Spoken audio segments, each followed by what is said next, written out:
வணக்கம் viewers, welcome back. So first நம்ம என்ன பண்ணிடலாம்னா டூ நாட் டிஸ்டர்ப் எனேபிள் பண்ணிக்கலாம். அப்புறம் இது வந்து பழைய டிவைஸ் இல்லையா, ஸோ இதில் வந்து ஒரு சிங்கிள் ஆப்பை நம்மளால் ரெக்கார்ட் பண்ண முடியாது. பட் நம்ம கஸ்டமரும் போட்டு அதெல்லாம் ட்ரை பண்ணலாம்னு வச்சுக்கோங்களேன். ஸோ இப்போதைக்கு ஆன் த ஹோல் ஸ்க்ரீனை ஃபுல்லாக ரெக்கார்ட் பண்ணலாம். ஓகே, ஸோ மைக்ரோஃபோனை எனேபிள் பண்ணியாச்சு. அண்ட் இது வந்து Pixel 5 ரைட்டு. ஸோ இப்போது ஜிமெயில் ஆப் ஓப்பன் பண்ணிட்டேன். ஏங்க உங்களில் எவ்வளோ பேருக்குங்க இந்த ஸ்பேம் வந்து ஒரு பெரிய தலைவலியாக இருக்குது. ஸ்பேம்னு ஒரு ஃபோல்டர் இருக்குது. சில சமயங்கள் என்ன ஆகிடுதுன்னா அந்த ஸ்பேம் ஃபோல்டருக்குள்ளே எல்லாம் போய் உட்காந்துருது. முக்கியமான மெயிலெலாம் கூட பார்த்தா அங்கே போய் உட்காந்துரும். வெரிஃபிகேஷனுக்கு வரக்கூடிய மெயிலெலாம் அங்கே போய் உட்காந்துரும். இந்த ஆத்தென்டிகேஷனுக்கு வரக்கூடிய மெயிலெலாம் அங்கே போய் உட்காந்துரும். கொஞ்சம் தலைவலியான ஒரு விஷயமாக தான் இருக்குது இந்த ஸ்பேம் ஃபோல்டரு. சில சமயங்கள்லாம் பார்த்தீங்கன்னு வைங்களேன், ஒரு சில ஜென்யூனான ஸ்டார்ட் அப்பு அவங்க வந்து ஒரு ப்ராடக்ட் பண்ணுறேன் அப்படின்னு சொல்லி நமக்கு ஒரு ப்ரொப்போசல் அனுப்புகிறாங்கன்னு வைங்க. இந்த மாதிரி நாங்கள் ஒரு ப்ராடக்ட் பண்ணுறோம், இது வந்து இன்ட்ரெஸ்டிங்காக இருக்கும்னு நம்புகிறோம், நீங்கள் வந்து டெஸ்ட் பண்ணுறதுக்கு இன்ட்ரெஸ்டாக இருக்கீங்களா அப்படின்னு கேட்டு வருதுன்னா அதெல்லாம் போய் ஸ்பேமில் கிடக்கும். சில நம்ம ரெகுலராக டெய்லி ஸ்பேம் பார்த்து பழகிட்டோன்னா ஓகே, அப்படி இல்லைனா வந்து கஷ்டம்தான், மறந்துடுவோம் நாளடைவில். நம்ம வந்து மெயினாக அந்த இன்பாக்ஸ்லேயே இவங்க செக்ரிகேட் பண்ணி வச்சுருக்கிற ப்ரொமோஷன்ஸு, அப்டேட்ஸு, சோஷியல் இப்படி பார்க்குறோம் இல்லையா, அதை பார்த்தே நம்ம வந்து ஓகே பார்த்துட்டோம்னு நினைக்கிறோம். பட் இந்த ஸ்பேம் ஃபோல்டருக்குள்ளே சில சமயங்களில் உருப்படியான ஒரு சில மெயிலும் போய் உட்காந்துருது. தலைவலி.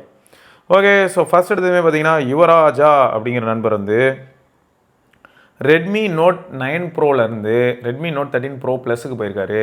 ஸோ இது வந்து வேறு லெவல் ஜம்ப்பு தான். இதில் நோட் 13 ப்ரோ ப்ளஸை பற்றி நம்ம ஆல்ரெடி பேசியிருப்போம். அதுவும் கொஞ்சம் க்ரேஸியான ஒரு டிவைஸ் தான்.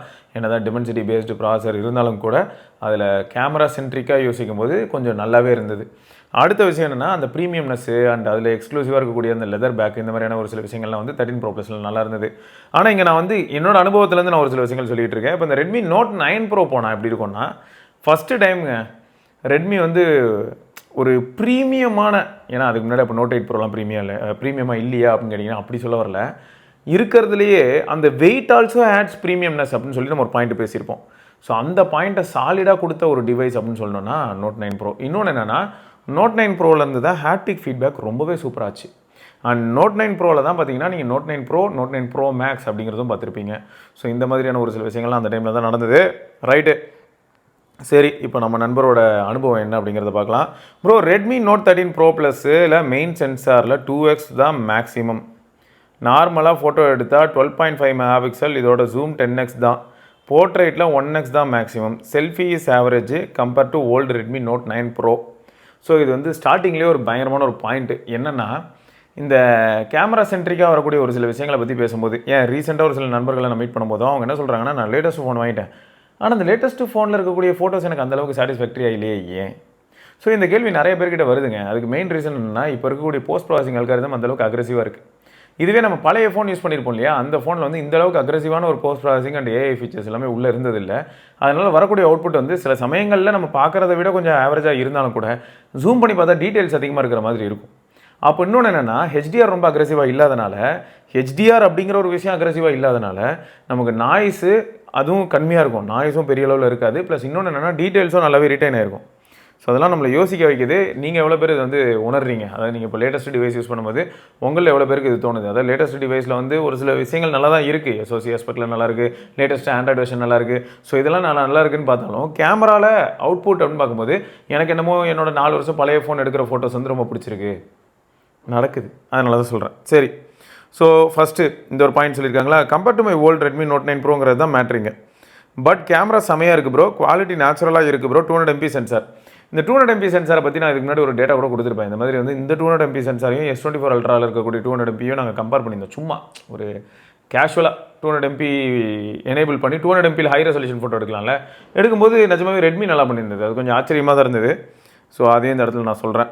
ஸோ அதுக்காக வாங்கணும்னு கிடையாதுங்க. இது வேறு ஒரு சில பாயிண்ட்லாம் நம்ம அழுத்தமாக சொல்லும்போது ஒரு வேளை இதுக்காகவே அந்த ஃபோனை வாங்கலாமான்னு நம்புவாங்க ஒரு சிலர். அப்படிலாம் கிடையாது.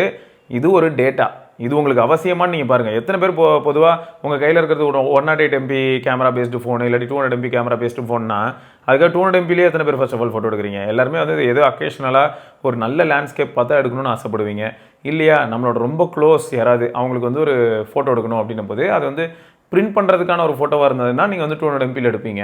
ஸோ இந்த மாதிரி ஏதாவது ஒரு ஸ்பெஷல் சுச்சுவேஷனில் தான் எடுப்பீங்க. எப்போ பாரு எல்லாருமே 200 MPயில் எடுப்பாங்களான்னு கேட்டால் அது அதே சமயம் ஷட்டர் ஸ்பீடு, ப்ராசிங்கு இந்த மாதிரியான ஏரியாலையும் ஃபோனை வந்து கொஞ்சம் ஸ்லகிஷாக மாற்றும். அதனால் எப்போயுமே எல்லோரும் பண்ண போகிறது கிடையாது. ஸோ அதே இந்த இடத்துல சொல்லிக்கிறேன்.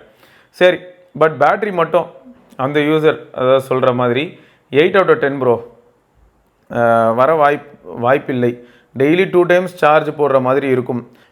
அரௌண்ட் 6 ஹவர்ஸ் எஸ்ஓடி வருதான். எப்படின்னா 5G ப்ளஸ் இல்லாட்டி 4G ப்ளஸ்ன்னு இருக்கும்போது இதுவே 3 ஹவர்ஸ் தான் வருதான் எப்போனா 5G ப்ளஸில் மட்டும் யூஸ் பண்ணால். But I don't worry much because the charger இருக்கிறனால நான் யூஸ்வலாக 15 to 95% தான் சார்ஜ் போடுவேன். சார்ஜிங் அப்போ ஹீட் ஆகும் தான், ஏன்னா அது ரொம்ப ஃபாஸ்ட் சார்ஜிங் அந்த மாதிரியான விஷயத்துக்குள்ளே போகும்போது ஹீட் ஆகிறது சாதாரண விஷயமாயிடுச்சு. நோட். பட் நான் என் மொபைலை சுவிட்ச் ஆஃப் பண்ணிவிட்டு கேஸை ரிமூவ் பண்ணிவிட்டு அப்படியே ஒரு துணி மேலே வச்சு தான் கிரவுண்டில் வச்சிருவேன். ஸோ ஹீட் ஜென்ரேட் ஆகாது. பட் சார்ஜ் அரௌண்ட் 20 மினிட்ஸில் ஆகிடும். ஓகே ப்ரோ, நான் வாங்கும்போது ஸ்க்ரீன் கார்டு ப்ரீ இன்ஸ்டால்டாக இல்லை. நான் கையில் மொபைலை வச்சு இருக்கும்போதே வால் லைட்டாக உராசிடுச்சு. ஸோ அதனால் scratch Corning Gorilla glass Victus விழுந்துருச்சு. ஆனால் அப்போது நான் டெம்பர் கிளாஸ் ஒட்டலை, அப்புறமா தான் டெம்பர் கிளாஸ் இன்ஸ்டால் பண்ணேன். ஸோ இது எல்லாருக்குமே நடக்கிறது தான் ப்ரோ. இந்த இடத்துல நான் என்ன சொல்ல வரேன்னா, விக்டஸ் ப்ளஸ் செராமிக் ஷீல்டு +2 என்னன்னாலும் போட்டு போகலாம். எதுவாக இருந்தாலும் சில பல கொஞ்சம் அக்ரெசிவான சுச்சுவேஷனில் வியர் அண்ட் டயர் அப்படிங்கிற ஒரு விஷயம் வந்து நம்ம ஃபோனில் நடந்துருது. அதை தவிர்க்கவே முடியறது இல்லை. இதை வந்து நான் ஜஸ்டிஃபை பண்ணுறதுக்காக சொல்லலை. நிறைய ஃபோன்ஸில் வந்து ஸ்க்ராச்சஸ் ஆகுது. இன்க்ளூடிங் ஐஃபோனில் பார்த்தீங்கன்னா நிறைய அந்த ப்ளஸ் வேரியண்ட்டாக இருக்கட்டும், இல்லாட்டி சம்டைம்ஸ் ப்ரோ வேரியண்ட்டாக இருக்கட்டும், நம்ம வந்து ரொம்ப ஜாலியாக யூஸ் பண்ணோம். டேரக்ட் டிஸ்பிளே டச் பண்ணால் எப்பயுமே ரொம்ப ஸ்மூத்தாக இருக்குங்க. சில சமயங்கள் என்ன ஆகும்னா, Corning Gorilla glass 3 based phone அது வந்து பார்த்திங்கன்னா பெரிய அளவில் ஸ்க்ராச் ஆகாது. But Corning Gorilla glass Victus 2 அது ஸ்க்ராச் ஆகி தொலையும். ஸோ இது வந்து எந்த அடிப்படையில் எப்படி ஆகுதுன்னே புரியாது. இன்னொன்று என்னென்னா, சிலர் வந்து என்ன பண்ணுவாங்க, டிஸ்பிளே மேலே ஏதாவது ஒரு சில கோட்டிங் கொடுத்தாங்கன்னா அந்த கோட்டிங் வந்து இந்த மாதிரியான ஒரு இம்பேக்டில் ஸ்க்ராச் ஆகிடும். ஆக்சுவல் டிஸ்பிளேக்கு மேலே இருக்கக்கூடிய அந்த கோட்டிங் ஸ்க்ராச் ஆகி அது ஒரு மாதிரியான ஒரு ஃபீலை டெலிவர் பண்ணி விட்டு போயிடும். ஸோ இந்த மாதிரி நிறைய பிரச்சனைகள் இருக்குது. ஓகே, ஸோ அடுத்து நான் 2020 ரெட்மி நோட் 9 ப்ரோ 464GB வாங்கினேன். மொபைல் கொஞ்சம் ஹெவியாக இருந்தாலும் ப்ரீமியமாக இருக்கும். அதோட பேக் கலர்னா அரோரா க்ரீனாக ஏதோ நேம் செமையாக இருக்கும். கேமரா செமையாக இருக்கும். செல்ஃபியும் அல்ட்டியாக இருக்கும். என் ஃப்ரெண்டு போக்கோ X3 வச்சுருந்தான். அவனோட செல்ஃபியை விட இது நல்லாயிருக்கும் ப்ரோ. அவன் சொன்னான் பேட்ரி ஆவரேஜாக 6 ஹவர்ஸ் வரும். கன்யூஸ் இஸ்கே ஸ்டாண்ட் பையில் 1 டே வரும், அவ்வளோதான். ஹீட்டு பயங்கரமாக ஆகும். நெட்வொர்க் இஷ்யூ இருந்துச்சு. மொபைலை நான் பேக்கில் வச்சுருப்பேன். அப்போ வாட்டர் பாட்டிலில் இருந்து ஃபுல் வாட்டரும் ஊற்றி மொபைல் கொஞ்சம் நேரம் ஊறிடுச்சா. பட் எதுவும் ஆகலை. 2024 டிசம்பர் வரைக்கும் லாஸ்ட்டாக யூஸ் பண்ணேன். அப்புறமா எங்கள் அப்பா கிட்டே கொடுத்துட்டேன். 2023 ஜூலையில் ஃபஸ்ட் டைம் பேட்ரி டெட் ஆகிருச்சு. தென் 2025 ஜூலையில் அகைன் பேட்ரி டெட் ஆகிடுச்சு. அஃபிஷியல் ஷாமி ஸ்டோர் சேலமில் கொடுத்து மாற்றிருக்காரு. அப்புறம் 2024 டிசம்பரில் ரெட்மி நோட் 13 ப்ரோ ப்ளஸ் 826 வாங்கினேன். அரௌண்ட் 21,500. ப்ரைஸ் லோ, அதுதான் வாங்கிட்டேன். நான் உங்ககிட்டையும் கேட்டேன் ப்ரோ கமெண்ட்ஸில் வாங்கலாமான்னு. ரெட்மி UI நல்லா இருந்துச்சு compare to Realme, Oppo, Vivo etcetera. So இதுவும் again personal preference. And already ஒரு ரெட்மி தானே யூஸ் பண்ணிட்டு இருக்காரு. ஸோ அவருக்கு திரும்பியும் அவரோட ஃபோன்லேயே இருக்கிற மாதிரியும் இருக்கும். அதே சமயம் கொஞ்சம் அட்வான்ஸ்டு ஃபோன் யூஸ் பண்ணுற ஃபீலும் கிடச்சிரும். எல்லாம் செக் பண்ணிட்டேன். பட் MI UI மாதிரி செமையாக இல்லை. நான் வாங்கும்போது 14 ப்ரோ ப்ளஸ் ரிலீஸ் ஆகிடுச்சு. பட் ப்ரைஸ் ரொம்ப ஹை. ஸோ இதை நான் பர்ச்சேஸ் பண்ணிட்டேன். அதுவும் 256GB ஸ்டோரேஜ் வேறு. எந்த மொபைல்லையும் அந்தளவுக்கு ஸ்டோரேஜ் இல்லை இந்த ப்ரைஸ்க்கு. அண்ட் ஸோ மெனி ஃபீச்சர்ஸ் இந்த டைம் டிசம்பர் 2024 பார்க்கும்போது. ஸோ டிஸ்பிளே 10 out of 10 கொடுப்பேன் ப்ரோ. மெயின் ப்ரிஃபரன்ஸே டிஸ்பிளே தான். நான் மூவி சீரீஸு அனிமேட்டட் மூவிஸ்லாம் பார்ப்பேன் வித் 4K. நான் என் ஓல்டு மொபைல்லையே 4Kலாம் மேக்ஸிமம் பார்ப்பேன். பட் ஸ்டோரேஜ் ப்ராப்ளமு 1.5K தான். டால்பி விஷன் சப்போர்ட் மூவிஸ் பார்ப்பேன். 12-bit display, HDR10+, 3D curved display, 68 billion colours, TUV all certification, அந்த PWM டிம்மிங்கு. அப்புறம் வந்து பிகாஸ் மை ஓல்டு மொபைல் ரொம்ப நேரம் யூஸ் பண்ணால் ஐ ஸ்ட்ரெயின் இருக்கும் நைட்டில். பட் இதில் அந்த மாதிரியான பிரச்சனைகள் இல்லை அப்படின்னு சொல்லியிருக்காரு.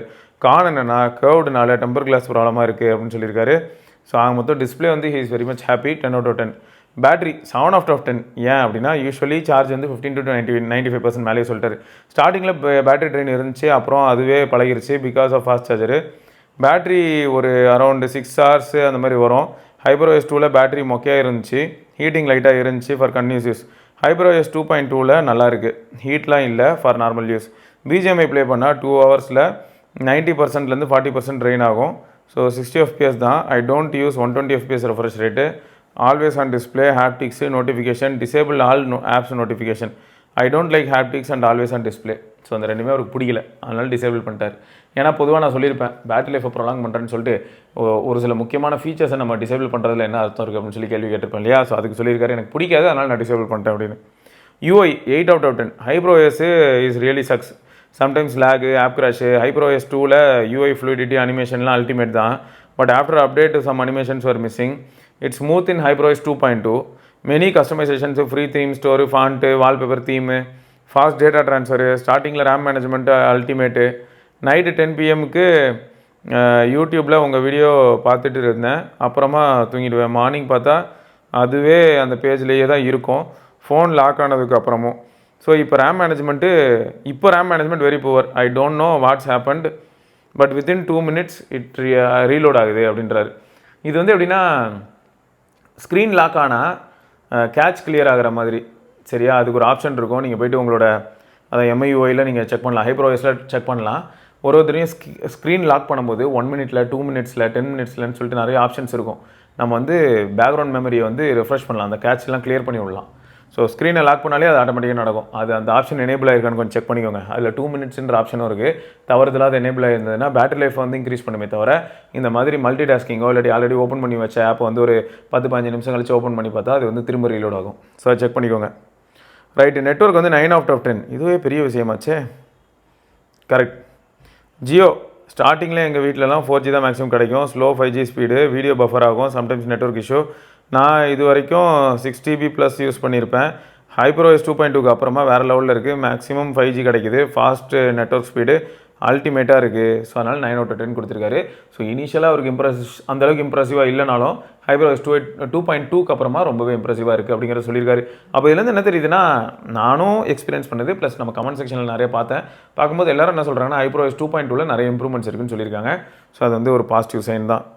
அடுத்து gaming 8 out of 10. BGMI play பண்ணால் ஒரு 2.5 hours தான் பேட்டரி வரும். ஆஃப்டர் 1 hour தான் 42 degree போகும். ஒன்லி 60 FPS சப்போர்ட் தான். ஒரு தடவை மாடல் காம்பேட் டவுன்லோட் பண்ணி ப்ளே பண்ணேன், பார்த்தேன். அதில் வந்து மொபைல் லேக் ஆகி ஸ்டாப் ஆகிருச்சு. ஆஃப்டர் 5 minutes தான் நார்மல் ஆச்சு. தென் ஐ டெலிட்டட் இட். ஸோ சில சமயங்கள் அது நடக்குது ப்ரோ. அதே மாதிரி இப்போ கூகுள் பிக்சலில் வந்து 10 சீரீஸில் நீங்கள் பார்த்துருப்பீங்க, G5ல வந்து பவர் VR கிராஃபிக் கார்டு தான் இருக்குது. ஸோ அந்த பவர் VR கிராஃபிக் கார்டுன்னு சொல்கிற பாருங்க, அந்த PC லேப்டாப் மாதிரி யோசிச்சுட்டு. ஓகே, ஸோ இன்டெகிரேட்டடாக SOCயில் பவர் VRோட GPU தான் இருக்குது. இந்த பவர் VR GPUக்கு வந்து அந்தளவுக்கு இன்னும் அவங்க டிரைவர்ஸ் எதுவுமே ப்ராப்பராக புஷ் பண்ணாதனால, ப்ளஸ் அது மட்டும் இல்லாமல் பவர் VRக்கு வந்து யாருமே டெவலப்பர்ஸ் பெருசாக மெனக்கட்டு எதுவும் பண்ணாதனால, அதில் நம்ம நல்ல கேம்ஸ் எது விளையாட ட்ரை பண்ணாலும், அதுவும் முக்கியமாக ஜென்ஷன் இம்பாக்ட் இந்த மாதிரியான ஒரு சில கேம்ஸ் விளையாட ட்ரை பண்ணால் சரியாகவே ஒர்க் ஆகாது. ஸோ இதை பற்றி நீங்கள் பார்த்துருக்கலாம். கேட்டால் இப்போ என்ன சொல்லிட்டு இருக்காங்கன்னா, நாங்கள் வந்து அப்டேட் புஷ் பண்ணுவோம், டிரைவர்ஸ் வந்து புஷ் பண்ணிவிடுவோம், ஸோ அதுக்கப்புறம் வந்து உங்களுக்கு பட்டைய கலப்பம் அது இதுன்றாங்க. பட் தெரில, வெயிட் பண்ணி தான் பார்க்கணும். ஸோ இது ஒரு ஃபேக்ட் இருக்குது. மொத்தம் நம்ம எப்பயும் சொல்கிறது தான், first of all Pixel phone வந்து கேம் ஆடுறதுக்காக வாங்கினா வேலைக்கு ஆகுமான்னு கேட்டால், இன்டென்ஸ் கேம் செஷனுக்குலாம் பிக்சல் ஃபோன் வேலைக்கு ஆகாது. பிக்சல் வந்து ஒரு வீடியோவோ இல்லாட்டி ஃபோட்டோவோ இந்த மாதிரியான விஷயங்கள், அண்ட் ஆண்ட்ராய்டு எக்ஸ்பீரியன்ஸு, ஒரு சில பிக்சலோட AI ஃபீச்சர்ஸு, ஸோ இந்த மாதிரி பார்த்தா ஓகே. மீடியாக்கெலாம் கூட okay.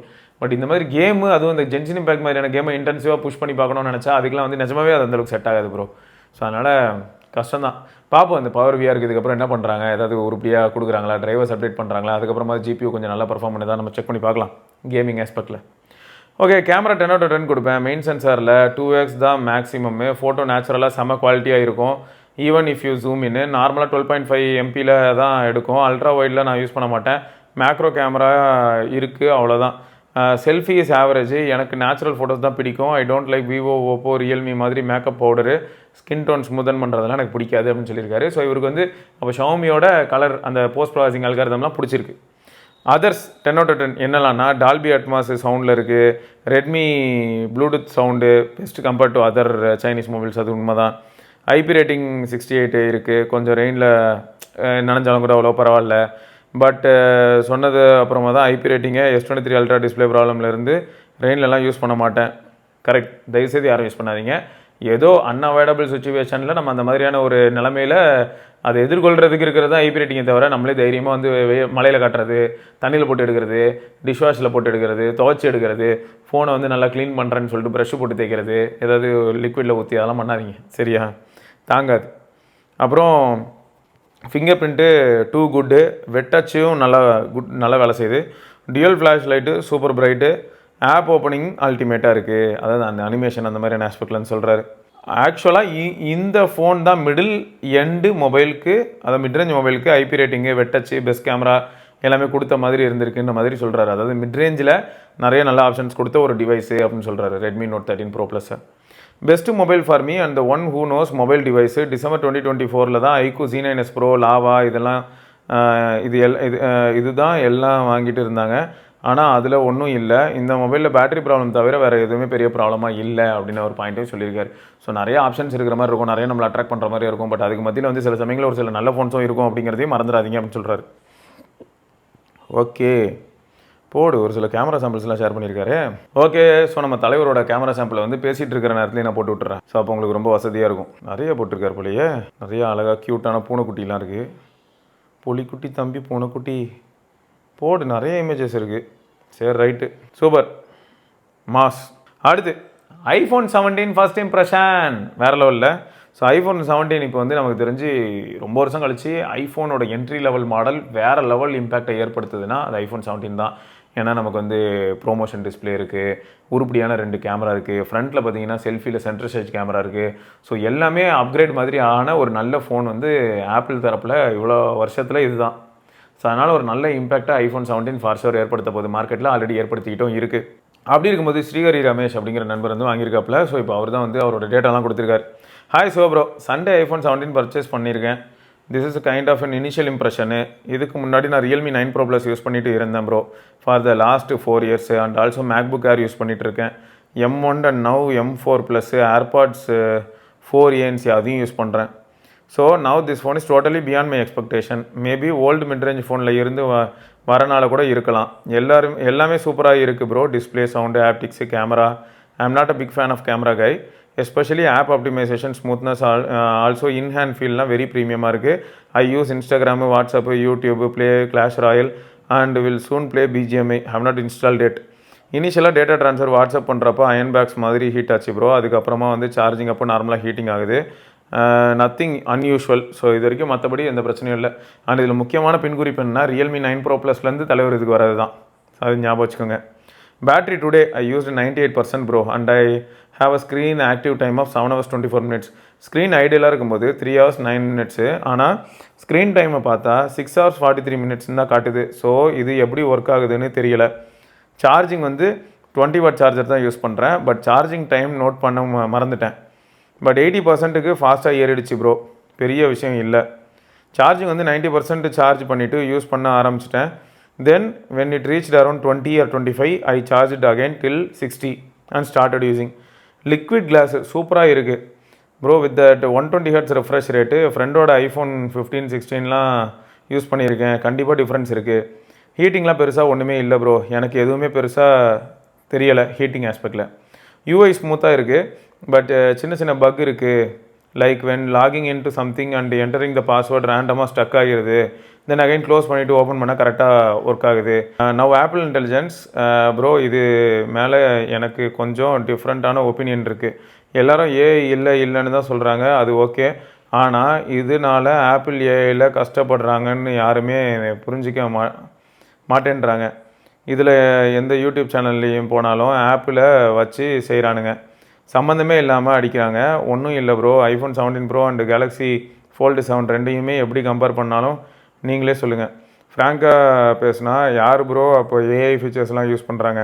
At least majority of the பீப்புளா ஃபர்ஸ்ட் ஆஃப் ஆல் ஐஃபோன் வாங்கினாலும் சரி, இல்லாட்டி ஆண்ட்ராய்ட்லேயே ஃப்ளாக்ஷிப் வாங்கினாலும் சரி ப்ரோ, அதில் இருக்கக்கூடிய எல்லா ஃபீச்சர்ஸையும் யூஸ் பண்ணுறவங்களே ரொம்ப தின் 100ல் ஒருத்தர் தான் யூஸ் பண்ணுவாங்க. ஸோ அதனால் பெரும்பாலும் யாருமே எல்லா ஃபீச்சர்ஸும் யூஸ் பண்ணுறதில்ல. எல்லா ஃபீச்சரையும் யூஸ் பண்ணுறதுக்கு ஏற்ற மாதிரியான ஒரு சூழலும் எல்லாருக்கும் அமையிறதும் கிடையாது. ஸோ அதான் எதார்த்தம். அதை நான் அக்செப்ட் பண்ணிக்கிறேன். So as a AI okay as a AI engineer myself I don't use any kind of inbuilt AI tools. Instead I use tools like ChatGPT, Gemini, which are miles better when compared to any available inbuilt tools. இது வந்து உண்மைதான். ஏன்னா inbuilt tools சில சமயங்களில் work ஆகும், சில சமயங்களில் சொதப்பி விடும். சாரி ப்ரோ, எங்கேயோ போயிட்டேன். Coming back, I don't miss any AI feature as I am using tools for AI. They are better than the inbuilt. இதுதான் ப்ரோ என்னோட இனிஷியல் இம்ப்ரெஷன். கண்டிப்பாக after 1 week or 1 month review சொல்கிறேன் bro. வேறு ஏதாச்சும் data வேணும்னாலும் கேளுங்க, எப்படி இருக்குன்னு நான் சொல்கிறேன். நம்ம கம்யூனிட்டியில் தான். ஐ have a few doubts regarding maintaining the battery life. Should be maintain charge between 20 to 80%. சரி, இதுக்கு நான் ஃபஸ்ட்டு பதில் சொல்ல ஆரம்பிக்கிறேன். நம்ம வந்து ஒன்று ஞாபகம் வச்சுப்போம் நம்ம எல்லாருமே இனிமேல், சரியா? வாங்குறது ஃப்ளாக்ஷிப்பு. ஆனால் என்னடானா பொத்தி வளர்த்த பிள்ளை மேகலான்னு சொல்லி அந்த ஃப்ளாக்ஷிப்போட எக்ஸ்பீரியன்ஸே கிடைக்காம போயிடுது. ஓவர் நைட் சார்ஜிங் பண்ணுறதுனால தைரியமாக பண்ணுங்கள். 20 watt சார்ஜர் 100 வரைக்கும் போட்டாலும் தைரியமாக போடுங்க. பேட்டரி வந்து நாளை பின்ன 75% வர வரைக்கும் நம்ம எப்படியா இருந்தாலும் அடித்து யூஸ் பண்ணிக்கலாம். 75% வரதுக்கு கண்டிப்பாக 2-3 வருஷம் ஆகும். அந்த 2-3 வருஷம் கழிச்சு நீங்கள் என்ன பண்ணிக்கலாம்னா அஃபிஷியலாகவே பேட்டரி மாற்றிக்கலாம். என்ன அகைன் ஆப்பிளில் வந்து பேட்டரி மாற்றணும்னா ரூ. 8,000 கிட்ட ஆகிறதுக்கான வாய்ப்புகள் இருக்குங்கிறது நமக்கு தெரியும்.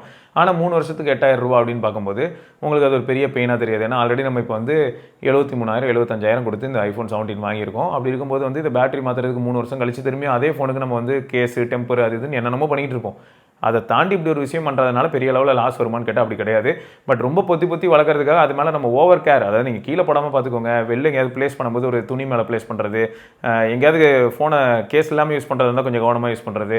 ஸோ இதெல்லாம் நான் தப்பு சொல்ல மாட்டேன். இது வந்து எப்பயுமே நம்ம இந்த கேர் எடுத்துக்கிட்டு தான் ஆகணும். இல்லாட்டி வந்து நாளை பின்ன அதை எக்ஸ்சேஞ்ச் போடலாம் ட்ரை பண்ணாலும் இல்லாட்டி விற்கணும்னு ட்ரை பண்ணாலுமே இந்த மாதிரியான வியர் அண்ட் டேர் வச்சு அதோட ப்ரைஸ் வந்து டிப்ரிஷியேட் பண்ணிவிடுவாங்க. பட் அதை தவிர நீங்கள் வந்து எனக்கு தெரிஞ்சு ரொம்ப கேர் எடுத்துக்கிறேன், சார்ஜ் போடும்போது பக்கத்துலேயே ஃபேன் ஆன் பண்ணி வச்சுட்டு உட்காந்துருக்கிறேன், ஏசி ரூமில் வச்சு தான் சார்ஜ் போடுறேன். ஸோ இந்த அளவுக்கு மெனக்கட்டணும்னு அவசியம் இல்லை.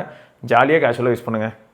அடுத்து can we charge multiple times day? தாராளமாக சார்ஜ் பண்ணலாம். நான்லாம் டாப் அப் ஸ்டைலில் தான் நான் என் ஃபோன்ஸே யூஸ் பண்ணுவேன். நான் நிறைய தடவை உங்கள் எல்லாருக்கிட்டையுமே சொல்லியிருக்கேன். நான் கேமராவை தான் பெரும்பாலும் யூஸ் பண்ணுறதுனால என்ன ஆகிடும்னா, அதுவும் நான் வெளியில் போகிற மாதிரிலாம் இருந்ததுன்னா கண்டிப்பாக 60-70% இல்லாமல் நான் வெளில ஃபோன் எடுத்துகிட்டு போகவே மாட்டேன். ஏன்னா கண்டிப்பாக கேமரா யூஸ் பண்ண ஆரம்பிச்சோன்னா வேகமாக ட்ரெயின் ஆகிறதுக்கான வாய்ப்புகள் இருக்குது. அண்ட் அந்த எடுத்த ஃபோட்டோவோ இல்லாட்டி வீடியோவையோ, முக்கியமான வீடியோ அப்படின்னா டக்குன்னு அதை டெலிகிராம்லையோ இல்லாட்டி நம்ம யாருக்காவது அனுப்பணும்னு நினச்சோன்னா அதுவும் ஃபுல் சைஸ் அப்படி ஒரிஜினல் குவாலிட்டியில் அனுப்பணும்னா அப்லோட் பண்ணுவோம். ஸோ இந்த மாதிரியான சினாரியோஸ்க்குள்ள போகும்போது பேட்டரி வந்து வேகமாக ட்ரெயின் ஆகிறதுக்கான வாய்ப்புகள் இருக்குது. ஸோ அதனால் வந்து நான் மல்டிபிள் டைம்ஸ் அப்பப்போ டாப் அப் பண்ணிப்பேன். அதனால் வந்து எனக்கு பேட்டரியோட ஹெல்த்தோ இல்லை எல்லாமே டிட்டோரியேட் ஆகுதான்னு கேட்டால் அப்படிலாம் டக்குன்னு எதுவுமே சொல்லிட முடியாது. அதனால் நீங்கள் அதை நினச்சி வருத்தப்பட வேணாம். மல்டிபிள் டைம்ஸ் வந்து டாப் அப் பண்ணுறதோ சார்ஜ் பண்ணுறதோ பிரச்சனை கிடையாது ப்ரோ, பண்ணிக்கோங்க. Can we keep always on display, haptics on, and should we off it? இதைத்தான் சொன்னேன். இந்த ஆல்வேஸ் ஆன் டிஸ்பிளே அப்படிங்கிற ஒரு விஷயத்தை நம்மளால் யூஸ் பண்ண முடியாமல் இத்தனை வருஷம் இருந்திருப்போம். இப்போ ஐஃபோனில் வந்து iPhone 13 ப்ரோவில் ப்ரோமோஷன் டிஸ்பிளே வந்திருந்தாலும் 14 ப்ரோ சீரிஸ் வரும்போது தான் உங்களுக்கு ஆல்வேஸ் ஆன் டிஸ்பிளேங்கிற ஒரு விஷயமே உருப்படியாக இருந்துச்சு. ஸோ அப்படி இருக்கும்போது நீங்கள் வந்து ப்ரோமோஷன் டிஸ்பிளே என்ஜாய் பண்ணுறீங்க, 120 Hz சூப்பராக இருக்கா. அடுத்து வந்து பார்த்தீங்கன்னா இந்த மாதிரியான ஆல்வேஸ் ஆன் டிஸ்பிளேயும் உங்களுக்கு வந்து கண்டிப்பாக யூஸ் ஆகும்னு தோணுச்சுன்னா நீங்கள் ஃபுல் வால்பேப்பரோட சேர்த்து வச்சுக்கோங்க. அப்படி இல்லையா கிளாக் மட்டும் வைக்கிறதா இருந்தாலும் நீங்கள் வச்சுக்கோங்க. பட் ஆல்வேஸ் ஆன் டிஸ்பிளே வைக்கிறனால பெரிய அளவில் பாதிப்பு இருக்குமான்னு கேட்டால் அது எல்லாமே நெக்லிஜிபிள் லெவலில் தான் இருக்கும். நெட்வொர்க்னால ஏற்படக்கூடிய ஒரு சில விஷயங்கள் அண்ட் ஸ்டாண்ட் பையில் வந்து ஏற்படக்கூடிய ஒரு சில பேக்ரவுண்ட் ஆக்டிவிட்டீஸ் இதெல்லாம் கன்சியூம் பண்ணுற அளவுக்கு ஆல்வேஸ் ஆன் டிஸ்பிளே ரொம்பவே அக்ரெசிவாக கன்சியூம் பண்ணாது. மேபி இதே ஆல்வேஸ் ஆன் டிஸ்பிளே வந்து பிக்சல் தரப்பில் எடுத்துக்கிட்டிங்கன்னா ரொம்பவே கன்சியூம் பண்ணுறதுக்கான வாய்ப்புகள் இருக்குது. பிக்சல் ஆல்வேஸ் ஆன் டிஸ்பிளே வச்சாலே வேம ட்ரெயின் ஆகும். நத்திங் ஃபோன்லேயும் ஓரளவுக்கு வேம ட்ரெயின் ஆகும். அதனால தான் இப்போ நத்திங்லாம் பார்த்தீங்கன்னா கொஞ்சம் பிரில்லியண்டாக என்ன பண்ணியிருப்பாங்கன்னா டேப் டு ஷோ இந்த மாதிரியான விஷயங்கள் ஸ்கெடியூல் பண்ணலாம். இந்த டைம்லேருந்து இந்த டைம் மட்டும் தான் ஆல்வேஸ் ஆன் டிஸ்பிளே காட்டணும், இது நேரம் காட்ட வேணாம். ஸோ இதெல்லாமே வந்து நான் ரொம்ப பாசிட்டிவ் சைட்ஸில் பார்க்குறேன். பட் பிக்சல் வந்து அவங்க இன்னும் கூட இதை வந்து ஃபிக்ஸ் பண்ணாமல் இருக்கிறது எனக்கு ரொம்பவே பெயின்ஃபுல்லாக இருக்குது. இப்போ மெட்டீரியல் 3 எக்ஸ்பிரஸிவில் நிறைய சேஞ்சஸ் பண்ணியிருக்காங்கன்னு ஒரு பக்கம் நான் சந்தோஷப்படவா, நிஜமாவே நல்லா இருக்குது அப்படின்னு நம்ம ஒரு பக்கம் சொன்னாலும் இந்த ஆல்வேஸ் ஆன் டிஸ்பிளேக்கு வந்து ஒரு சில கஸ்டமைசேஷன் இல்லாத ரொம்பவே பெயின்ஃபுல்லாக இருக்குது ப்ரோ. இப்போ நத்திங் வாய்ஸ் 4ல் நீங்கள் பார்த்தீங்கன்னா தெரியும் உங்களுக்கு பிச் பிளாக் கொண்டு போகிறதுக்கான முயற்சியும் அவங்க எடுத்துட்டாங்க. ஸோ எல்லா இடத்துலையும் கிரேயாக தெரியும், டார்க் வச்சாலே கிரேயாக தான் தெரியும். ஸோ அதையும் ரிமூவ் பண்ணி அவங்க பிச் பிளாக் கொடுக்குறதே பெரிய ப்ளஸ் தான். ஸோ இந்த மாதிரியான விஷயங்களை வந்து கூகுள் அவங்க தரப்பில் எடுத்து AOSP இமேஜில் வந்து இதெல்லாமே கொஞ்சம் ஆட் பண்ணி விட்டாங்கன்னா ரொம்ப சந்தோஷமாக இருக்கும். அதை பேஸ் பண்ணி இப்போ எல்லாருக்குமே அதாவது அட்லீஸ்ட் பிக்சலுக்கும் டார்க் மோடு அப்புறம் பிக்சலுக்கும் ஒரு சில நல்ல ஃபீச்சர்ஸு வந்ததுன்னா சந்தோஷம் தான். ஸோ அது யோசிக்க வேண்டிய விஷயம் தான். நீங்கள் அதெல்லாம் வச்சு யூஸ் பண்ணுங்கள் ப்ரோ. உங்களுக்கு ஆல்வேஸ் ஆன் டிஸ்பிளே தேவைன்னு தோணுச்சுன்னா வச்சு யூஸ் பண்ணுங்கள். இல்லை ப்ரோ நான் அவ்வளோவா ஃபோன் ஸ்க்ரீன் அப்படிலாம் பார்க்குறதில்ல. ஆல்வேஸ் ஆன் டிஸ்பிளேல இருக்கிற ஒரு சில விஷயங்கள் நான் அப்படியே ரீட் பண்ணுறதெல்லாம் கிடையாது. அதனால் அது வந்தால் வருது போனால் போகுது, நான் வந்து டிஸ்பிளே ஆன் பண்ணியே பார்த்துக்கிறேன் அப்படின்னு சொன்னீங்கன்னா அதுவும் வெல் அண்ட் குட் தான். பட் நீங்கள் யூஸ் பண்ணுறது உங்களுக்கு பிடிச்சிருக்குன்னா யூஸ் பண்ணுங்கள், அவ்வளோதான். Should we use lens protector? தயவுசெய்து வேணாம். பட் ஃபோனுக்கு வந்து கொஞ்சம் நல்ல ரைஸ்டு கேஸாக வாங்கி போடுங்க. கொஞ்சம் அந்த கேமரா வந்து நல்லா ப்ரொடெக்ட் ஆகிற மாதிரியும் அந்த ரைஸ் ஆகிற ஏரியாவுக்கு உள்ள கேமரா போய் ஒளிஞ்சிக்கிட்டு இருக்கிற மாதிரியும் நீங்கள் வந்து முயற்சி பண்ணிங்கன்னா உங்களுக்கு நல்லாயிருக்கும். அதை தவிர வந்து ஃப்ளாட்டாக ஆல்ரெடி தின் கேஸ்லாம் யூஸ் பண்ணிங்கன்னா நமக்கு கேமரா ரிங்கை சுற்றி ஆல்ரெடி பெயிண்ட் பீல் ஆஃப் ஆகிறதுக்கான வாய்ப்புகளும் இருக்குது. ப்ளஸ் கேமரா லென்ஸும் அது எக்ஸ்டர்னல் அந்த லென்ஸ் இருக்கு இல்லையா, ஸோ அதுவும் ஸ்க்ராட்ச் ஆகிறதுக்கான வாய்ப்புகள் இருக்குது. பட் நம்ம எக்ஸ்டர்னலாக தனியாக நம்ம ஏதாவது லென்ஸ் வாங்கி போட்டோம்னா குவாலிட்டி காம்ப்ரமைஸ் ஆகிறதுக்கான வாய்ப்புகள் ரொம்பவே அதிகமாகிடும். அண்ட் சில சமயங்களில் ஃப்ளார்ஸ் வந்து இந்த லோ குவாலிட்டி லென்ஸ்னால ரொம்ப கொடூரமாக வரும், ஃபோட்டோ குவாலிட்டி பாதிக்கப்பட்டுரும். ஸோ அதனால் அது ஞாபகம் வச்சுக்கோங்க. அப்புறம் and I have to say this bro, been following your work and ஃபோனர்னா ஃபார் அ லாங் டைம். ஒரு வகையில் எனக்கு டெக் மேலே இன்ட்ரெஸ்ட் வந்ததுக்கு கூட உங்களை எல்லாத்தையும் தான் பார்த்து தான். So keep doing and keep building what you are doing and building now bro. This is something special and others might not be able to do because எல்லாருமே மணி மைண்டடாக தான் மாறிடுறாங்க ஒரு கட்டத்துக்கு மேலே. நிறைய பேர்த்த ஃபாலோ பண்ணிட்டு இருக்கேன் bro in this area. So I know how they were before and how they are now. நீங்கள் எப்படியே இருங்க ப்ரோ, எவ்வளோ டெவலப் ஆனாலும். Also miss Phoner daily DVD. நான் ஆக்சுவலாக உங்களை பார்த்தது ஃபஸ்ட்டு ஃபோனர் நான் வீடியோவில் தான் before 5 years. Thank you bro, thank you for the first impression as well as இந்த மாதிரியான அந்த காம்ப்ளிமெண்ட்ஸ் அண்ட் ஆல் தோஸ். ஆமாம் ப்ரோ, எனக்கு என்னென்னா எல்லாருக்குமே மணி தேவைப்பட ஆரம்பிக்குது ப்ரோ. ஆனால் அதோட லிமிட்ஸ் வந்து நம்ம பார்த்துக்கிட்டா எஸ்கேப் ஆகிடலாம். இப்போ எக்ஸாம்பிளுக்கு சொன்னால் நாங்கள் சில சமயங்களில் சும்மா டிஸ்கஸ் பண்ணிகிட்டு இருப்போம். இப்போ ஆல்கஹால்னு எடுத்துக்கிட்டிங்கன்னா கூட டாக்டர்ஸ் வந்து என்ன சொல்கிறாங்க அப்படின்னும் போது ஒரு சில டாக்டர் சொல்கிறாங்க இந்த மாதிரி 60 ml எடுக்கும்போது யாருக்கும் வந்து பெரிய அளவில் எந்த விதமான பிரச்சனையும் வராமல் இருக்கலாம் அப்படின்ற மாதிரியான ஒரு சில டேட்டா. அதே சமயம் ஒரு சில டாக்டர்ஸ் என்ன சொல்லுவாங்கன்னு பார்த்தீங்கன்னா ஆல்கஹால் அப்படின்னு எழுதி வாயில் லைட்டாக வச்சாலே சிலருக்கு வந்து லிவர் கேன்சர் வரதுக்கான வாய்ப்புகள் இருக்குது, இல்லாட்டி வந்து அவ்வளோதான் அவங்க லைஃபே ரூயின் ஆகிறதுக்கான வாய்ப்புகள் இருக்குன்னு சொல்லியிருப்பாங்க. ஸோ நம்ம இந்த இடத்துலேருந்து என்ன எடுத்துக்கணும்னா நமக்கு எது இந்த ரெண்டுத்தில் எது எடுத்துக்கிட்டால் நமக்கு சேஃபு.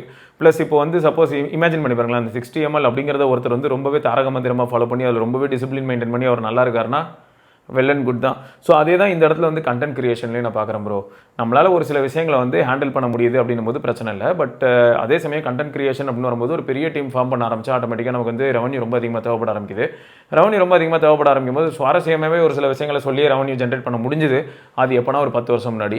இப்போ வந்து ரொம்பவே மசாலா தூவி பயங்கர ஹைஃபையாக பண்ணணும் அப்படின்னும் போது ஆட்டோமேட்டிக்காக எடிட்டர்லேருந்து 3D இது டிசைனிங் டீம் அது இதுன்னு என்னென்னமோ உள்ளே வந்ததுக்கப்புறமா எல்லாருக்குமே மணி அதிகமாக தேவைப்பட ஆரம்பிச்சு எல்லாருமே ரீட்டைன் பண்ணுறது ஒரு பெரிய சேலஞ்ச் ஆகி ஆட்டோமேட்டிக்காக மணி வந்து ஒரு பெரிய ப்ரைம் ஃபேக்டராக மாறிடுது.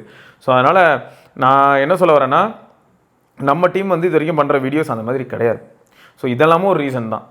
இப்போது நல்லா யோசிச்சு பாருங்களேன், நான் யாரையும் இது வந்து குறை சொல்கிறக்காக சொல்லலை. அதாவது அவங்களுக்கு இருக்கக்கூடிய அந்த பெயினை தான் நான் சொல்கிறேன். அவங்க வந்து ஒரு சினிமா குவாலிட்டியில் வீடியோ போட ஆரம்பிச்சிட்டாங்க, அந்த மாதிரி போட்டு பழகிட்டாங்க. அதை நீங்களும் பார்த்து பழகிட்டீங்க. இப்போ அவங்க வந்து என்ன மாதிரி இப்போ நான் போட்டுக்கிட்டு இருக்க இந்த மாதிரி சாதாரணமான ஒரு குவாலிட்டியில் உள்ள ஒரு வீடியோ சைடில் ஒரு ஸ்க்ரீன் ரெக்கார்டிங் இந்த மாதிரி போட்டால் அவங்களுக்கு எப்படி இருக்கும்னா இவ்வளோ நாளாக அவங்க சேனலில் மெயின்டைன் பண்ணிட்டு வந்து அந்த குவாலிட்டி வந்து ஏதோ ஒரு இடத்துல காம்ப்ரமைஸ் ஆகிற மாதிரி ஃபீல் ஆகும். நிறைய பேருக்கு அது பிடிக்காமல் போகிறதுக்கான வாய்ப்புகளும் இருக்குது. ஸோ ஆட்டோமேட்டிக்காக அவங்க இதை அப்படியே மெயின்டைன் பண்ணுறதுனாலே என்ன ஆகிடுது, இந்த மாதிரியான ஒரு சில விஷயங்களை அவங்க வந்து ஃபோர்ஸ் பண்ண வேண்டிய ஒரு நிலைமைக்குள்ளே போகும்போது டப்பு கொஞ்சம் அதிகமாக செலவாகிக்கிட்டே இருக்குது அண்ட் அதிகமாக அவங்களுக்கு தேவையும் படுது. ஸோ பார்ப்போம். நம்ம சைடில் வந்து பார்த்திங்கன்னா எப்பயுமே யதார்த்தமான கான்வர்சேஷன்ஸ் தான் இருக்க போகுது அப்படிங்கிறனால இங்கே நிஜமாவே அந்தளவுக்கு பெரிய டிமாண்ட்ஸ் இருக்க போகிறது இல்லை. ஸோ அதனால் முடிஞ்ச அளவுக்கு நம்மளால் சாலிடாக நிற்க முடியும். ப்ளஸ் உங்கள் எல்லோரோட ஹெல்ப்பும் டைமில் எப்போல்லாம் எனக்கு வந்து ஹெல்ப் தேவைப்படுதோ கரெக்டாக நீங்கள் எல்லோரும் பண்ணிடுறீங்க. அது எப்படின்னா இப்போ கூட டீல் டைமில் நிறைய பேர் வந்து எனக்கு ஹெல்ப் பண்ணியிருக்கீங்க. எந்த விதத்தில்னா நாங்கள் டேக் பண்ணுற ப்ராடக்ட்ஸே கிளிக் பண்ணி வாங்கியிருக்கீங்க. ஸோ நாங்கள் டேக் பண்ணுற ப்ராடக்ட்ஸ் அப்படின்னும் போது அதில் நான் ஒரு சில லாஜிக்ஸும் உங்ககிட்ட சொல்லியிருப்பேன். இப்போ நீங்கள் வாங்க போகிறது குழந்தைக்கு ஒரு டயப்பராக கூட இருக்கலாம், ஆனால் நான் கீழே டேக் பண்ணியிருக்கிறது வந்து ஒரு நெக் பேண்டாக கூட இருக்கலாம். அந்த நெக் பேண்டை கிளிக் பண்ணால் போய் ஃப்ளிப்கார்ட்டில் லேண்ட் ஆகும். ஃப்ளிப்கார்ட்டில் லேண்ட் ஆனதுக்கப்புறமா நீங்கள் டயப்பர் ஆர்டர் பண்ணாலும் நான் தான் அதை ரெஃபர் பண்ணேன் மாதிரி வந்து எனக்கு அதுக்கான அஃபிலியேட்டு அந்த கமிஷன் வரும். ஸோ அப்படி இருக்கும்போது என்ன ஆகுது, இந்த மாதிரியே நீங்கள் நிறைய பேர் எங்களுக்கு ஹெல்ப் பண்ணியிருக்கீங்க. இதுவே நம்மளோட இந்த குட்டி டீமுக்கு ரொம்ப ஹாப்பியாக இருக்குது. ஸோ இந்த மாதிரியான ரிலையபிளான ஒரு சப்போர்ட் இருக்கும்போது நமக்கு எதுவும் பெருசாக வெளிலேருந்து தேவையில்லைன்னு தோணுது ப்ரோ இப்போதைக்கு. ஸோ இதுவே வந்து மோர் தென் எனஃப். இதுலேயே நிறையா நிஜமாக பண்ண முடியுது ப்ரோ, அதான் உண்மை. சில விஷயங்களை வந்து ஓப்பனாக என்னால் சில சமயங்களில் பேச முடியறதில்ல. நான் இந்த சேனல் ஸ்டார்ட் பண்ணி ஃபஸ்ட் டைம் மானிட்டைஸ் ஆகி சில அமௌண்ட் வரும்போது அதெல்லாம் கூட நான் ஃபஸ்ட்டு நான் டிரான்ஸ்பரண்ட்டாக சொல்லியிருப்பேன். ஆனால் இப்போ வந்து சில விஷயங்களெல்லாம் என்னால் ஏன் டிரான்ஸ்பரண்ட்டாக சொல்ல முடியல அப்படின்னு பார்த்தீங்கன்னா யங்கர் ஜென்ரேஷன் வந்து ஈஸியாக அதை அப்படியே எடுத்துக்கிறாங்க. அவங்களுக்கு என்ன புரியறதில்லை அப்படின்னு பார்த்தீங்கன்னா இப்போ ரெவன்யூ அப்படின்னு சொல்லிட்டு ஒன்று இருக்குது. இப்போ எக்ஸாம்பிளுக்கு சொன்னால் என்னோட மந்த்லி வீடியோ போடுறதுனால வரக்கூடிய ரெவன்யூ, இந்த நீங்கள் கிளிக் பண்ணி போகிற அந்த ஷாப்பிங் இதெல்லாம் தாண்டி வீடியோனால வர ரெவன்யூ ஒரு 60,000 அப்படின்னு வச்சிங்கன்னு வைங்களேன். இந்த 60,000 அப்படிங்கிறது வந்து நிறைய பேருக்கு சின்ன பசங்களுக்கு எப்படி இருக்கும்னா நம்மளும் இப்போ வீடியோ போட ஆரம்பிச்சோன்னா நமக்கும் 60,000 வரும் அப்படின்ற அந்த மைண்ட் செட் தான் வருதே தவிர நமக்கு பிடிச்ச ஒரு விஷயத்தை நம்ம பண்ணுறோம், நமக்கு ரொம்ப ஹாப்பியாக இருக்குது, அதே சமயம் கஷ்டங்களும் இருக்குது. ஹாப்பினா என்னென்னா இந்த வேலையை பண்ணுறதுக்கு ஹாப்பியாக இருக்குது ப்ரோ. பட் நான் இப்போ நின்றுட்டு பண்ண போகிறேன் அண்ட் இதில் சில சேலஞ்சஸ் இருக்குது. நம்மக்கிட்ட இருக்கக்கூடிய இன்ஃப்ரா கட் டவுன்ஸ்னால இப்போ என்னால் வந்து ஒரு ஃபேனோ இந்த மாதிரியான விஷயங்களை வந்து ரொம்ப லவுடாக வச்சுட்டு போட்டேன்னா ஆட்டோமேட்டிக்காக ஆடி வாங்கும். ப்ளஸ் இந்த இடத்துல வந்து ஒரு ஏசி போடலான்னு பார்த்தா இந்த ரூமில் அந்தளவுக்கு ஏசிக்கெலாம் வந்து அந்தளவுக்கு ஈஸிலி பாசிபிள் கிடையாது. நிறைய வேலை பார்க்கணும், அதுக்கெலாம் நமக்கு செட் ஆகாது. ஸோ அப்போ இந்த மாதிரியான ஒரு சில கட் டவுன்ஸும் இருக்கும். ப்ளஸ் எனக்கு நேரம் அந்த லைட் வச்சு போட்டுட்ருக்கேன் இல்லையா, இதோட செட்டப்லாம் வேறு லெவலில் மாற்ற முடிஞ்சதுன்னா இன்னும் நல்லாயிருக்கும். பட் அதெல்லாமே நடக்கும். ஏன்னா அதுக்கான சப்போர்ட்லாம் நம்ம கம்யூனிட்டி மெம்பர்ஸ் கிட்டேருந்தே ஓரளவுக்கு நல்லாவே இருக்குது. ஸோ அப்படி இருக்கும்போது அந்த மாற்றங்கள்லாம் வந்ததுக்கப்புறம் இந்த மாதிரியான எனக்கு ஒரு சில கஷ்டங்கள் குறைய ஆரம்பிக்கும். ஏன்னா இந்த லைட்டுக்கு நேரம் நின்று பேசுகிறதே ஒரு மாதிரி இருக்குது ப்ரோ, இதுவே ரொம்ப கஷ்டமாக இருக்குது. ஸோ இது நான் எதுக்கு சொல்ல வரேன்னா, அப்போ இந்த சின்ன பசங்க கிட்ட வந்து இந்த மாதிரியான ஒரு அமௌண்ட்டை பற்றி நம்ம பேச ஆரம்பிச்சோன்னு வைங்களேன், அதுவும் அது ஸ்டேபிளாகவே இருக்காது. சில சமயங்கள் என்ன ஆகும், மக்கள் எல்லாமே பிஸி ஆகிடுவாங்க. இப்போ எக்ஸாம்பிளுக்கு சொன்னால் இப்போ பிக் பாஸ் வந்துருச்சு அப்படின்போது எல்லாரும் பிக் பாஸ் பார்க்க போயிடுவாங்க. அப்போ மற்ற வீடியோஸ்க்கெல்லாம் நீங்கள் கொடுத்துட்டு இருந்த டைம் வந்து இப்போ பிக் பாஸ்க்கு போயிடுமா, அப்போ யூடியூப் கிரியேட்டர்ஸ் போட்டுட்டு இருந்த வீடியோ எல்லாமே என்ன ஆகிடும்னா கட் டவுன் ஆகும். ஸோ அவங்க போட்டுட்டு இருந்த வீடியோக்கு வந்துருந்த வியூஸ் வந்து கட் டவுன் ஆகும். அதனால் நிறைய பேர் என்ன பண்ணுவாங்க, கிரியேட்டர்ஸ்லாம் இப்போ பிக் பாஸை பற்றி பேச ஆரம்பிச்சிருவாங்க. ஏன் அதை பற்றி பேசுகிறாங்கன்னா, அதை பற்றி பேசினா கண்டிப்பாக வியூஸ் அதிகமாக வரும். ஸோ இது வந்து எப்படின்னா யாரையுமே குறை சொல்ல முடியல. அவங்க வந்து ஒரு வியூஸ் வந்து நார்மலாக மந்த்லி மெயின்டைன் பண்ணிட்டு இருந்தாங்கன்னா அதை நோக்கி அவங்க ஓடிட்டு இருப்பாங்க. இப்போ சப்போஸ் நான் வந்து அந்த மாதிரியான எல்லா ஏரியாவையும் நம்ம எல்லா ஏரியாவையும் பற்றி தான் பேசுகிறோம், பட் இந்த ட்ரெண்டிங்கான ஒரு சில ஏரியாஸை மட்டுமே பேசணுன்ற ஒரு முடிவில் நம்ம இருந்ததில்லை. இப்போ என்ன ஆகுதுன்னா அந்த ட்ரெண்டிங்கான டாப்பிக்கை மட்டும் தொடாமையே ரெகுலராக பண்ணுற வீடியோவே நம்ம பண்ணிட்டு இருக்கும்போது, இப்போ நான் சொன்ன மாதிரி நம்ம ஆடியன்ஸ்லேயே நிறைய பேர் இப்போ பிக் பாஸை நோக்கி போயிட்டாங்கன்னா அப்போ எனக்கு என்ன வியூ கவுண்ட்ஸ் டிப் ஆகும். வியூ கவுண்ட்ஸ் டிப் ஆச்சுன்னா ரெவன்யூ டிப் ஆகும். ஸோ இதெல்லாம் வந்து சின்ன பசங்களுக்கு தெரியாது. நான் அந்த ஒரு மாதம் அந்த ரெவன்யூ மட்டும் நான் சும்மா ஸ்க்ரீனில் காமிச்சிட்டேன்னா இவங்க எல்லாரும் என்ன நினச்சிருவாங்கன்னா பிளைண்டாக எல்லா மாதமும் எனக்கு வந்து ஒரு 60,000 வரும் 80,000 வரும்னு நம்பி அவங்க நாலு பின்ன நல்ல வேலைக்கு ஏதாவது போக வேண்டிய பசங்க கூட யூடியூப் பக்கம் வந்துருவாங்க. ஸோ கிரியேட்டர்ஸ் வரக்கூடாதுன்னு நான் சொல்ல வரல. நீங்கள் ஒரு நல்ல வேலையில் இருக்கீங்க, ஆல்ரெடி கொஞ்சம் செட்டில் ஆகிட்டீங்க, ஒரு குட்டி சேவிங்ஸ் வச்சுருக்கீங்க, அதுக்கப்புறம் நீங்கள் எக்ஸ்பெரிமெண்ட் பண்ண ஆரம்பிக்கிறீங்க அப்படின்னும் போது பிரச்சனை கிடையாது. பட் நிறைய பேர் வந்து அந்த மாதிரி பண்ணாமல் டேரெக்டாகவே உள்ளே குதிச்சு இதில் நான் ஏதாவது ஒன்று பண்ண போகிறேன்னு வரும்போது நிறைய தேவைப்படும் ப்ரோ. நிறைய டைம் தேவைப்படும், ஐடியாஸ் தேவைப்படும், இதெல்லாம் தாண்டி மணி ரொம்ப அதிகமாக தேவைப்படும். அப்படி பண்ணால் தான் என்ன ஆகும்னா ஷார்ட் டேர்மில் டகால்னு கொஞ்சம் ப்ளூம் ஆகலாம். ஐடியா, ஒர்க்கு, டிசிப்ளின், பேஷன் இது வந்து கண்டிப்பாக கை கொடுக்கும். அதை தாண்டி இவ்வளோ காம்படிஷனுக்கு இடையில மணி அது அதிகமாக இருக்கும்போது என்ன பண்ண முடியும்னா ரொம்ப ஹைஃபையாகவே ஆரம்பத்துலேருந்தே வரலாம். ஃபஸ்ட்லேருந்தே பார்த்தீங்கன்னா ஒரு படம் குவாலிட்டியில் பயங்கரமாக பண்ண ஆரம்பிக்கலாம். அப்போ என்ன ஆகும்னா நிறைய பேருக்கு வந்து அது ஷேர் ஆகும். இப்போ நான் பண்ணக்கூடிய ஒரு சில வீடியோஸில் டேட்டா ரொம்ப நல்லா இருந்தாலும் கூட ஷேர் பண்ணாலும் கூட நிறைய பேர் இப்போ எப்படின்னா நீங்கள் வந்து ஒரு ஆர்வத்துலையும் ஒரு ஆசையிலையும் இந்த டீல்ஸை பற்றி இந்த கவர் பண்ணியிருக்காரு, இதை கொஞ்சம் பாருங்கன்னு சொல்லி நீங்கள் யாருக்குனாலும் அனுப்பலாம். பட் அவங்களுக்கு எப்படி இருக்குன்னா ஓப்பன் பண்ணி பார்த்தா என்ன அது சாதாரணமாக இருக்குது, 61 பேசிகிட்டு இருக்காரு அப்படி தான் தோணும். பட் இதுவே நான் ஒரு படம் மாதிரி பண்ணுறேன். ஒன்றில் என் பக்கத்தில் ஒரு கோஹோஸ்ட் இருக்காங்க, அது ஒரு பொண்ணு, சரியா? அந்த பொண்ணை வச்சு காஸ்மெட்டிக்ஸ் எல்லாம் ப்ரொமோட் பண்ணுற அளவுக்கு அவள் என்னடானா manicure, pedicure, hair straightening, facial, lipstick எல்லாமே பண்ணிட்டு இருக்கான்னு வச்சுக்கோங்களேன். அப்படி ஒரு பொண்ணு என் பக்கத்தில் உட்காந்துருக்கா, நான் இங்கே உட்காந்துருக்கேன், ஒரு நல்ல லைட்டிங் எஃபெக்ட்ஸ்லாம் இருக்குது. இப்போ நாங்கள் 2 பேரும் சேர்ந்து கான்வர்சேஷன் போயிட்டுருக்கு அப்படின்னும் போது இந்த வீடியோக்கு வரக்கூடிய வியூஸ் வந்து எப்படி இருக்கும்? அண்ட் நான் ஜென்ரலாக நான் பேசிகிட்டு இருக்கேன் அதே டீல்ஸை பற்றி. இப்போ இந்த 2 பேர் டீல்ஸை பற்றி பேசுகிறதுக்கும் நான் வந்து டீல்ஸை பற்றி ஃபாஸ்ட்டாக ஒரு சில விஷயங்கள் அப்படியே நான் வந்து இப்படியே சொல்லிக்கிட்டே இருக்கிறதுக்கும் வித்தியாசம் இருக்கா இல்லையா? ஸோ இந்த மாதிரி நிறைய ஜிகினா வேலைகளும் இருக்குது அப்படிங்கிறத சொல்ல வரேன். சில விஷயங்களை வந்து அடித்து டபால்னு சொல்ல முடியல. ஏன் அப்படி அடித்து டக்குன்னு சொல்ல முடியலன்னா இதை யாராவது ஒருத்தர் வந்து நேச்சுரலாகவே அவங்க இதை பண்ணிக்கிட்டு இருந்திருக்கலாம். இப்போ நான் எதுவும் அவங்கள குறை சொல்கிற மாதிரி மாறும். ஸோ இதெல்லாமும் யோசிக்க வேண்டியதாக இருக்குது. என்ன பண்ணி தொலைய ரைட்டு. ஸோ என்னால் முடிஞ்ச அளவுக்கு நம்ம டீம் வந்து எப்பயுமே வந்து பார்த்திங்கன்னா நேர்மையாகவும் முடிஞ்ச அளவுக்கு நல்ல விஷயங்களையும் பண்ணிக்கிட்டு தான் இருக்கும், சரியா? அது மட்டும் இல்லாமல் இப்போ கூட நம்ம அந்த ஒய்ஃபை ப்ராடக்ட் கவர் பண்ண காரணம் என்ன அப்படின்னு பார்த்தீங்கன்னா பார்த்துருப்பீங்க, ஷாமி பட்ஸு.